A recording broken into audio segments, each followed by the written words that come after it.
He started his undergraduate work here at Augsburg College. He completed the work on his BA at St. Olaf College.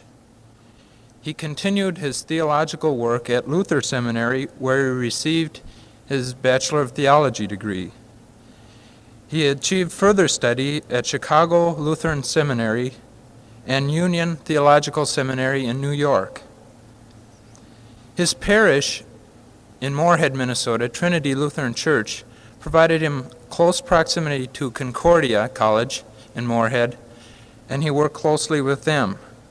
He came back to us at Augsburg in 1963 as our 7th president. Now at this time, I'd like to introduce Dr. Oscar Anderson, speaking on Achieving an Augsburg Community.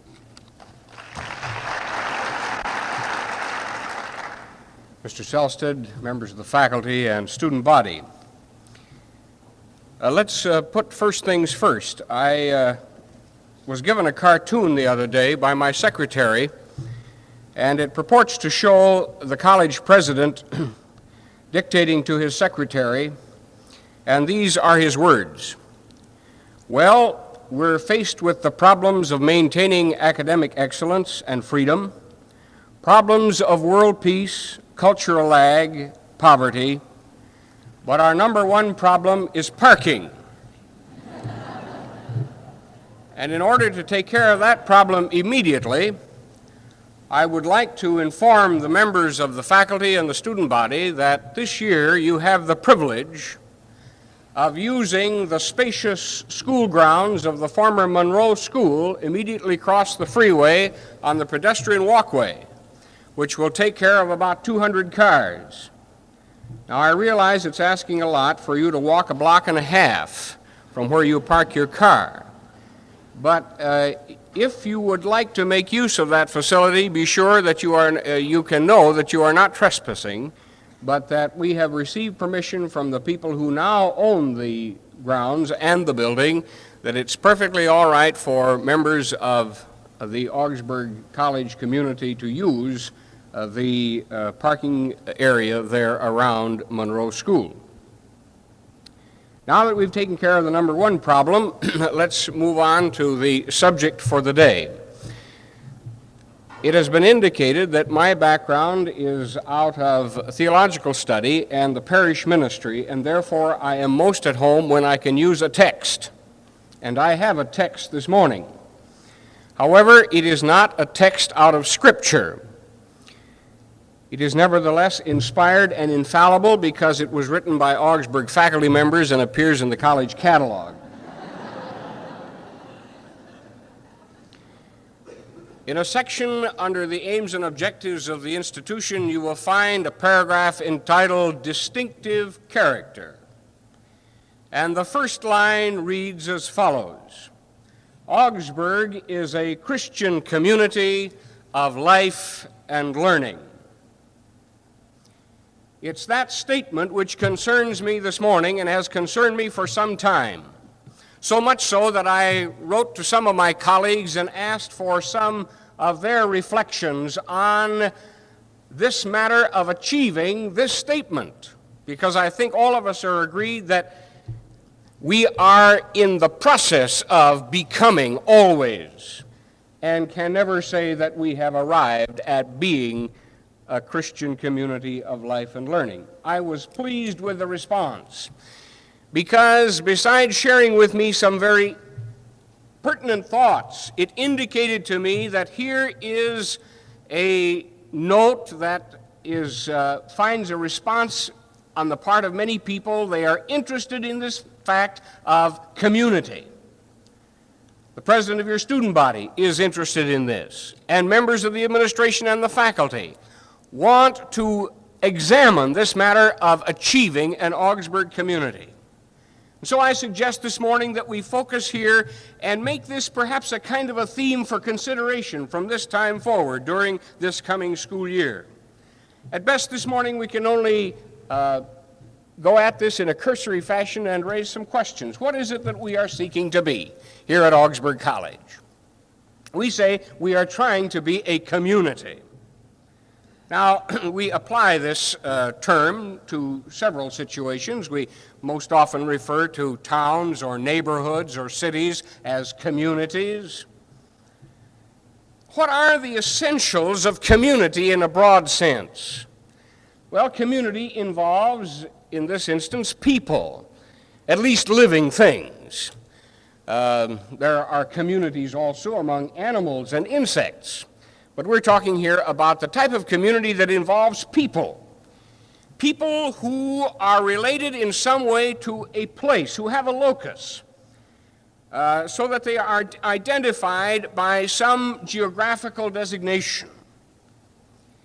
A community also has some kind of overarching aim or purpose, some interest that gathers these people who are related in some fashion to this place to one another, gathers them around each other.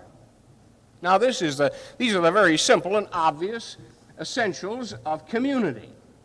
But there are some other things that are necessary in community. You must have freedom in order to maintain community. I suppose that one could say that people in a jail are in one place with the common purpose of trying to get out of there as fast as they can, but this is not community. There must be some freedom, there must be some expression, there must be some situation whereby one can determine his own relationship to others and his own destiny. There must be freedom. There must also in community be some concern for the whole. The resident must have some concern for the businessman for the resident, the teacher for the population, and the population for education. Everybody has to have some kind of concern for someone else. You do not achieve by community by people just following their own interests and their own inclinations. There's another element also in community, and that's the element of authority. Community requires some kind of authority in order to preserve order and justice. In other words, it's impossible to have a community in the midst of anarchy. Some kind of authority is necessary. Also, in community, there must be some instrumentality, some means whereby people can express their concerns, avenues or structures by which they can affect change. This, they say, was one of the big problems in Watts. Here were people who seemingly had most of the elements of community and yet lacked those structures which made it possible for them to determine their own community, their own living, their own relationships. They were cut off. They had no instrumentality whereby they could achieve their own destiny. Now, these are just some of the elements of community. But this only begins to describe a college. A college is an academic community. In this text, it's described as a community of life and learning. It is a community of people living together in order to learn.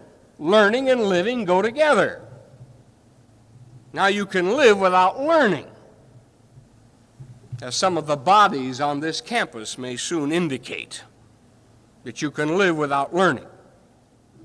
But you cannot learn without living. You cannot live and learn without being, in some sense, together with others. Life and learning require community. One could say, I suppose, that a hermit can live, and yet he really only exists because true life requires relationship. You are a person in relation to another. In isolation, by yourself, you are really not a true person. Relationship is necessary. I suppose a hermit can learn, and yet all he can really do is reflect, because some kind of communication with others who have learned and are learning is necessary. Community, therefore, is the best category to describe an academic situation. I don't think we should use, we do, but that we need to use this more intimate description of a family. We sometimes refer to the Augsburg family. Well, I suppose that, well, I know back in the days when I went to Augsburg and we were something like 75 in the freshman class, and there were 28 graduates that year and about 198 students in the college, I suppose we could be referred to as a family. And yet, I think the connotations of this are not appropriate to our kind of situation. You know, giving the impression that the president is a kind of a paterfamilias and that all of the faculty members are aunts and uncles and that we're all some kind of cousins together. It's all right to use the term, but really it doesn't actually fit. We're not a factory trying to turn out some kind of a product in a mechanical fashion, and you hire people to stand on the assembly line and put something in there and tighten something there. We're more than an institution. We are not a regiment or an army. We are a community, an academic community. People who purport to be scholars, whether they are mature scholars or embryonic scholars, who seek to know each other in the process of learning. We are gathered together in one place. This is kind of the log, you know, that said Mark Hopkins should be on one end and James Garfield on the other, and that this would be real education, but you've got to have some place to sit. There is a purpose here to learn, and not just to learn to earn, but to learn to think and to learn to live. There must be and will be, I trust, in our community, freedom to think, to search, to express ourselves. And I repeat that there are no areas that are off bounds as far as our penetration is concerned in inquisitiveness and in honest search. There must be some authority in this community, but it is primarily an internal authority, an inner discipline, and only that authority externally will be necessary, which will keep us in proper relation to each other so that we do not hinder one another from the fulfillment of our task. I trust that there is also in an academic community some concern for the whole. We used to call it school spirit. You know, the idea that my school is the best and so on. But let's just say that there must be in an academic community a concern for the whole. Not just my discipline, not just my classes, not just my grades, not just my class, but for the entire institution. And that's one reason why I'm talking like this morning, because I'd like to believe that students and faculty and administration are concerned about this community and are involved through that concern in making it a better community. There will also be in an academic community those structures which makes it possible for us to take part in molding and in shaping the life of the community. And I'd like to say that during this coming year, more and more students will become involved in the life of the college, in the policy-making process, the decision-making process of the college, so that you can be an active part, not just acted upon. This is the kind of a college I think that any serious student would want to attend. And I believe that our country is blessed with many that can be described in this fashion. Nor can we say that this kind of community is achieved only at a small college. Just read the last issue of Time magazine and see how great universities are trying to achieve a sense of community in terms of smaller groups where these very characteristics can be present. Because you see, there is a recognition of the fact that community is necessary for learning. It's necessary for self-understanding. It's necessary for relating to other people. It's necessary for expression and service. But you see, Augsburg doesn't stop here. It claims to be an academic community, yes. But the statement says a Christian community of life and learning. And now it becomes necessary to define a Christian community. And here one is faced with that which is indeed strange and peculiar. Strange and peculiar because of what it is not, and strange and peculiar because of that which brings it into being. A Christian community is not people who simply share common ideals. Now, ideals are wonderful things, and I think sometimes our problem today is that we've lost an idealism. But the simple sharing of ideals does not make for a Christian community. Nor is a Christian community a group of people with certain dogmas who have subscribed to certain statements. Nor is a Christian community a people with a set type of organization, with a certain type of polity, with a certain mechanism for doing things religiously and otherwise. Nor is a Christian community a group of people who share like mores, who agree that these things you do and these things you don't do. Now, ideals and dogmas and organization and mores are important, but these do not make a Christian community. A Christian community is the result of an action and a reaction. It is the result of something invading life and pervading life, and human response to that invasion. We call this the gospel, a message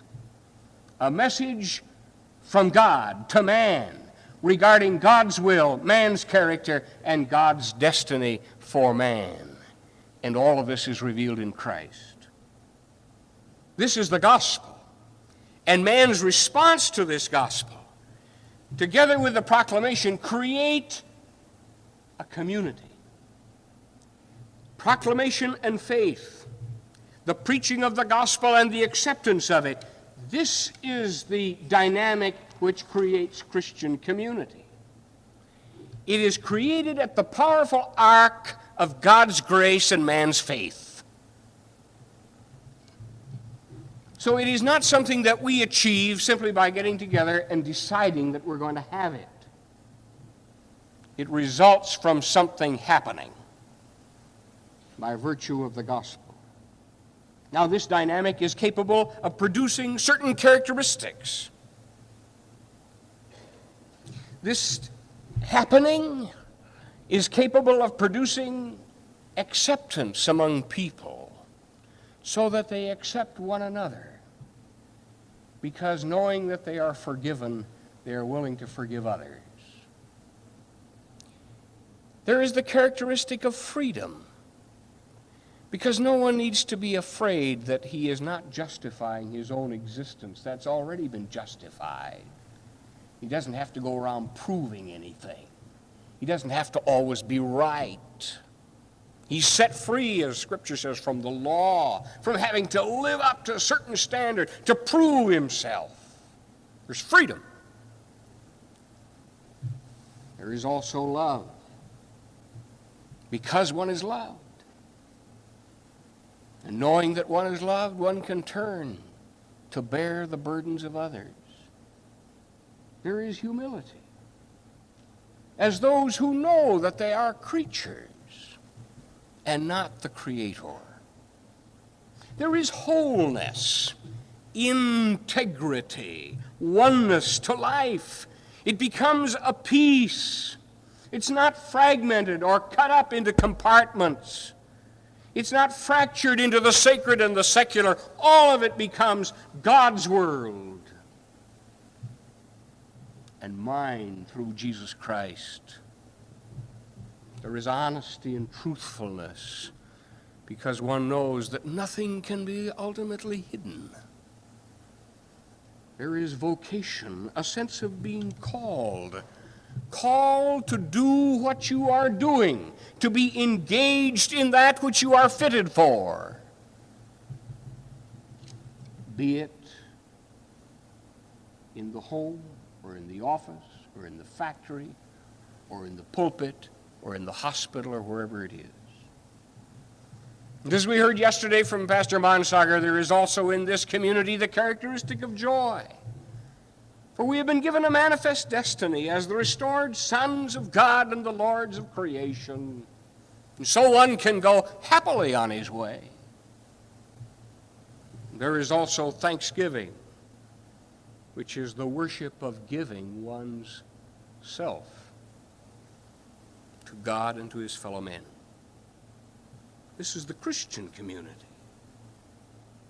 Now, this must be understood as the kind of community that is possible in what we call the congregation.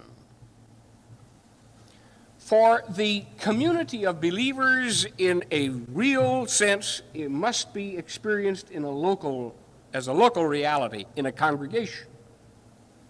And this is what is possible, not always achieved, but possible, by virtue of the power of the gospel in a congregation. But Augsburg is not a congregation. It is a college. How can it be both a Christian community in the terms we have described and an academic community in the terms that we have used to describe that?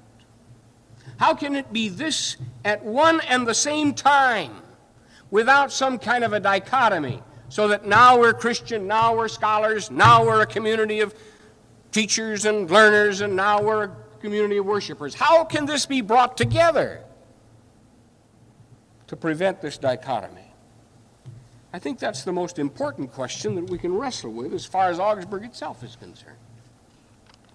How can we be a Christian academic community? What is a Christian academic community? Well, some don't care to wrestle with the question.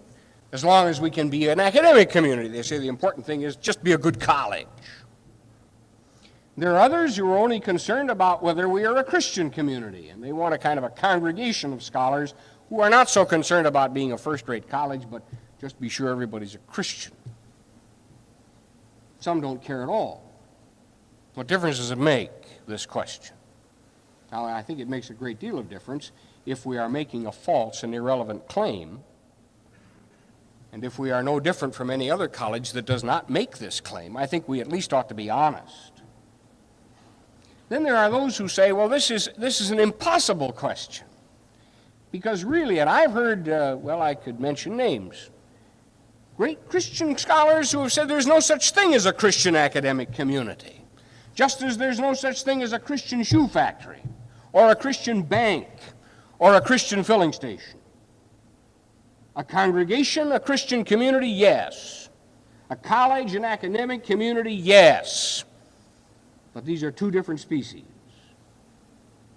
To which I would reply, any time that you are dealing with people, not as means, but as ends, you can apply the category of community, and thus of Christian community.